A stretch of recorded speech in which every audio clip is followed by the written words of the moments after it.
Bonjour à tous et bienvenue dans le 1245.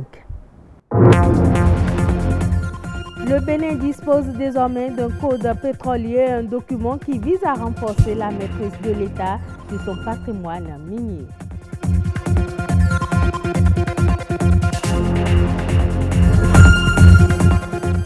Le Bénin renouvelle sa confiance à l'ONG Tiers-Monde pour ses œuvres humanitaires. La signature qui consacre le renouvellement de l'accord de siège est intervenue ce mardi. Le compte rendu de cette séance dans un instant. Une gare pour les gros porteurs inaugurée ce jour au Sénégal. Elle peut accueillir plus de 200 camions et serait une solution face à l'embouteillage qu'ils occasionnent quotidiennement.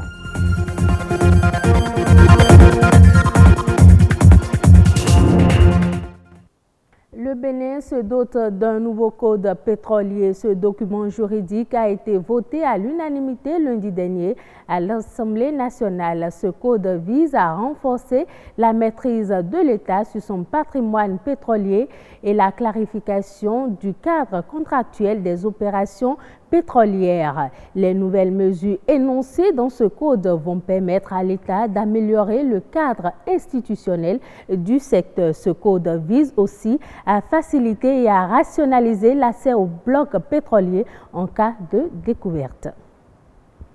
Le gouvernement vient de renouveler l'accord de siège qui lie notre pays à l'ONG Comité Tiers-Monde, une ONG française qui œuvre dans l'humanitaire au Bénin depuis plusieurs années.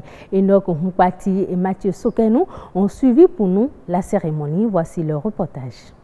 Après s'être battu aux côtés des populations vulnérables pour leur bien-être social, l'ONG Comité Tiers-Monde Isigny 40 ans reçoit une fois encore le feu vert du gouvernement béninois. À travers cette signature, elle peut désormais en toute légalité poursuivre ses œuvres humanitaires sur le territoire national. Nos différentes activités au Bénin nous ont permis d'investir en 3 ans près de 400 millions de francs CFA dans les domaines de l'agriculture, de la santé, de l'environnement et de l'éducation des enfants. Au nom des partenaires de l'ONG Comité Tiers-Monde Isigny 40 ans, de l'équipe béninoise et à mon nom personnel, je réitère notre reconnaissance à l'État béninois pour son accompagnement et son engagement à faciliter notre intervention. Tiers-Monde Isigny 40 ans est une organisation française. Elle est active au Bénin depuis 1998. Elle tire son financement de plusieurs sources. À ce jour, cette ONG a à son actif plusieurs réalisations, ce qui d'ailleurs lui a valu le renouvellement de son accord de siège. Le renouvellement de cet accord de siège vous met donc en situation de pouvoir bénéficier de divers avantages importants en termes d'exonération douanière et fiscale, de manière à faciliter, amplifier et à renforcer vos interventions sur le terrain. L'ONG intervient dans plusieurs domaines de la vie socio-économique. Une manière pour cette organisation non gouvernementale d'accompagner le gouvernement béninois qui veut accorder une part belle au social en cette année 2019. Toute personne désireuse d'évoluer dans un domaine ou un autre a besoin de conseils, de guides, d'appui et d'exemples. Cette relation entre deux personnes qui permet à l'un de partager sa connaissance avec l'autre est le mentorat. C'est un processus qui édifie beaucoup de jeunes entrepreneurs ou non. Augustin Agbemanvor est le président de Bénin Yali Alumni. Il est au micro de Louis Koudogbo et Gloria Oni. Le mentorat, c'est une relation interprofessionnelle, interpersonnelle. Donc, c'est une relation entre deux personnes. La première personne, c'est le mentor, la deuxième personne, c'est le mentee. Donc, c'est une relation qui permet au mentee, en fait, disons le plus jeune, le junior, d'apprendre de son mentor. Alors, qu'est-ce qui va en bénéficier? C'est d'abord les jeunes. Donc, les jeunes, je dis jeunes, je mets de 18 à 30, 35 ans, même à 40 ans, n'importe qui peut en profiter. Parce qu'on a toujours quelqu'un qui a fait des choses avant nous, quelqu'un qui a réussi dans notre domaine et qui est capable de nous prendre par la main, de nous aider à grandir. Donc n'importe qui peut en bénéficier, mais moi je mets l'accent sur les jeunes, parce que nous les jeunes, on a besoin d'être guidés, on a besoin d'être orientés, on a besoin d'être canalisés, on a assez d'énergie, donc il faut de ce genre de personnes-là pour nous aider. Et quand vous êtes entrepreneur, pour moi, je dis c'est obligatoire parce que dans le monde, en entrepreneuriat, il est primordial d'avoir un mentor, des gens qui vous guident, qui ont réussi avant vous et qui vous montrent les rouages.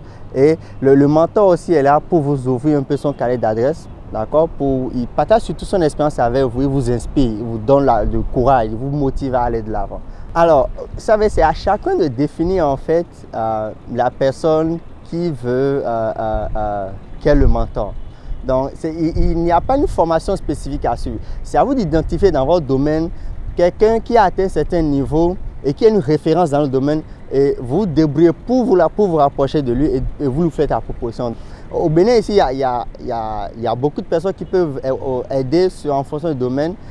Vous pouvez choisir sur le plan africain, sur le plan mondial, c'est à vous de voir. Ce qui gagne essentiellement, il y a une certaine satisfaction morale lorsque vous dites, voilà quelqu'un que j'ai accompagné en 5 ans qui a atteint ce niveau-là. Il a pu le faire, j'ai contribué à la réussite de quelqu'un. Non, c'est plus cette satisfaction-là. Mais au-delà de cela, comme j'ai dit tantôt, il y a l'amélioration de cette capacité de communication, de dialogue, de partage.